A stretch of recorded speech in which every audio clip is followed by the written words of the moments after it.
Thank you, Martin. Having the confidence that our health services are offering gender-appropriate support for mental health care is a challenge, because many studies don't report the outcome of psychological treatment by gender. For those that do, however, the research suggests that there are differences between men and women. For example, when it comes to taking antidepressants, there is evidence that men and women differ by how quickly they respond to medication. Also, men are more likely than women to be successful in using hypnotherapy to stop smoking. Also, when it comes to infertility, men and women employ different coping strategies, with men less likely to lean on social support. And when it comes to life coaching, help seeking for men tends to be associated with business rather than personal issues, with men being more likely to speak about personal issues but only when it affects their work.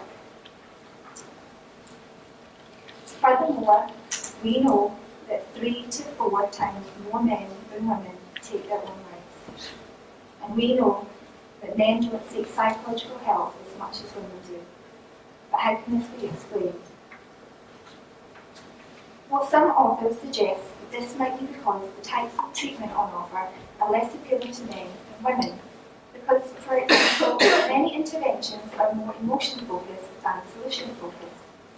It may be that men benefit as much as women from emotional disclosure, but men may be put off help seeking because of their reluctance to engage in emotional-focused interventions.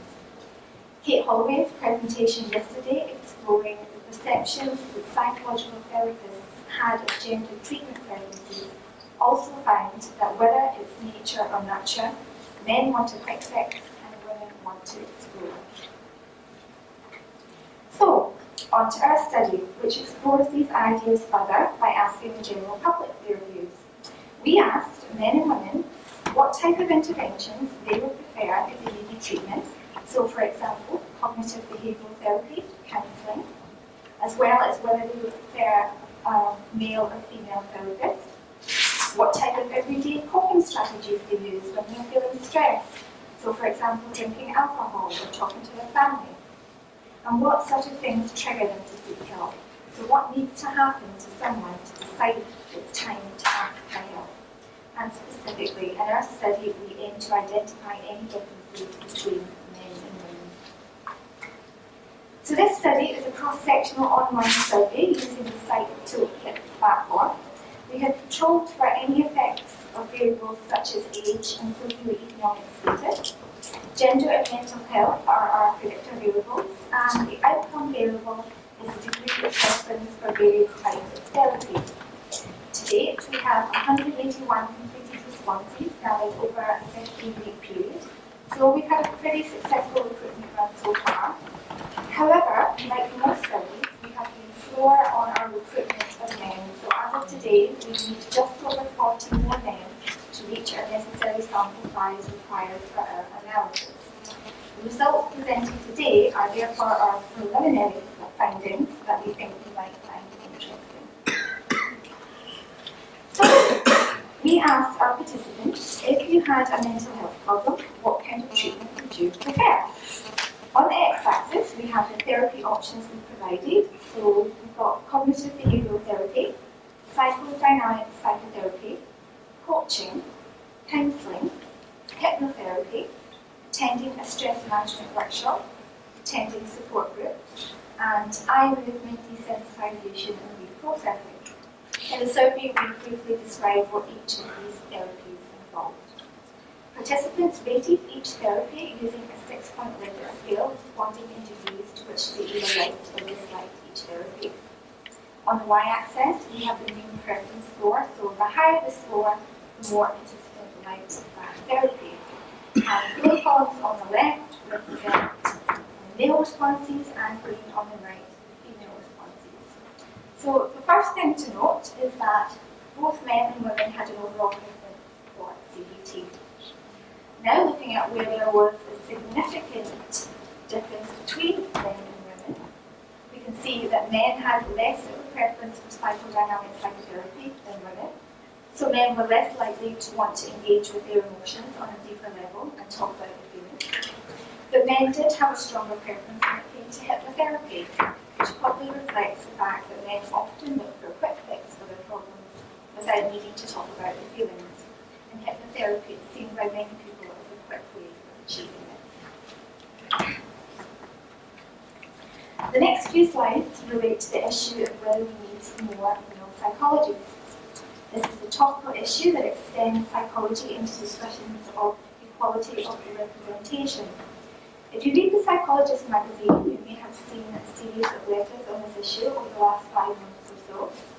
In the first letter, does it matter if psychologists are unrepresentative? Colleagues at Newcastle University wrote about the concerns of an imbalance in psychology. So when talking about gender, the sense that males were underrepresented. They asked the British Psychological Society to establish whether their suspicions of an imbalance were grounded in evidence across the profession, and whether it matters if the members of the profession are unrepresentative of the population it seeks to serve. So BPS responded by stating that males studying psychology at A-level and undergrad represented less than 20% of the cohort, whilst 23% of BPS members were male. And it should be noted that females dominate in all practitioner divisions, with the exception of the division of sports and exercise psychology, which has more males.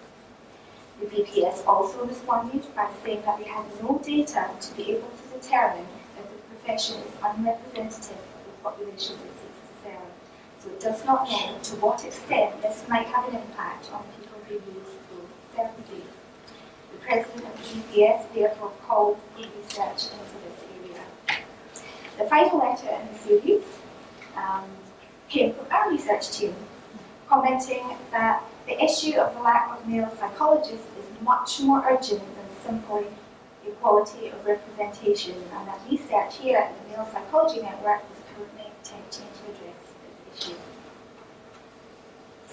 So, we asked our participants, would you prefer a male or female therapist? We gave them the options of male, female, as well as a don't mind option, as can be seen on the x-axis. And then there's a number of participant responses on the y-axis. So again, the blue columns on the left represent the male responses, and the green are the female responses.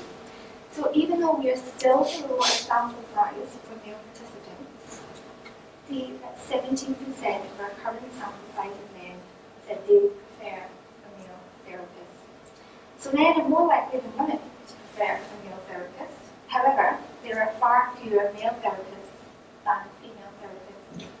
This begs the question of whether having more male therapists might improve male help seeking and even help lower the male suicide rate.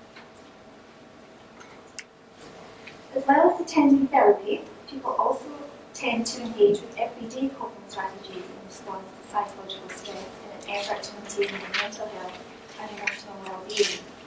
To identify the most common strategies and to explore any differences between men and women, we asked our participants to tell us the ways in which they might seek to deal with the mental health problem. We offered a list of 23 strategies, such as drinking alcohol and taking a holiday, and we allowed them to choose more than one strategy if they wished. From the options provided, we have so far identified 6 coping strategies showing significant differences between men and women. Before I show the results, why don't you have a quick think to yourself to see if any of these strategies were more likely used by men than women. So we've got talking to friends, talking to family. Who's more likely to take prescription medication? Eat for comfort? Do arts and crafts? And who's more likely to engage in sex or watch porn? So, the table shows the percentage frequency of responses by men and women on the right-hand column and per coping strategy on the left-hand side. The only strategy in which men told us they used more so than women was that of engaging in sex and watching porn. Men also told us that talking to friends was the preferred coping strategy. And the biggest difference between men and women is in taking prescription medication, where you can see men were less likely to do so. We also asked the participants, when you have a problem, you're feeling worried or depressed, Is there anything particular that makes you go and seek help? We offered an optional free text box and coded the responses by looking for themes and how often those themes appeared. So we have the percentage frequency by men and women in the right hand once again, and the themes on the left. So I'll just go through a few of these. We have found that some men were more likely than women to seek help if correct. Some men were more likely than women to seek help if advised by someone close to them. Some men expressed resistance to help seeking, while none of the women who responded indicated that they would not seek help. So there's a few quotes from some of these men.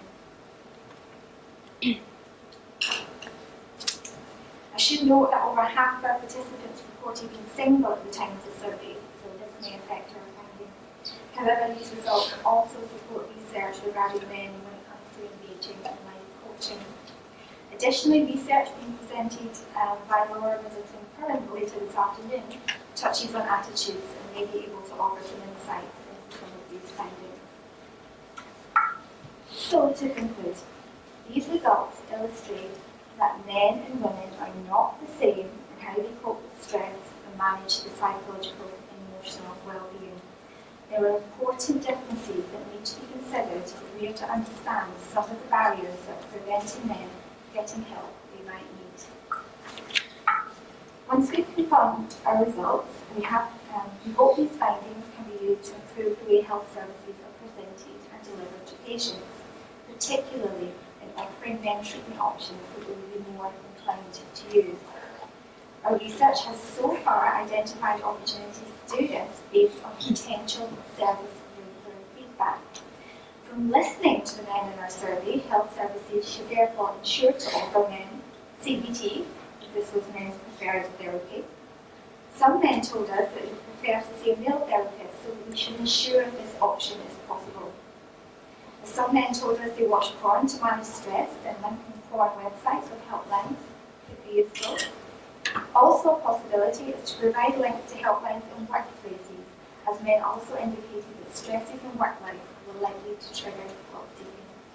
And finally, some men need some encouragement from someone else to tell them that they are struggling, so possibly linking helplines to websites where there are other halves you visit. So that's me.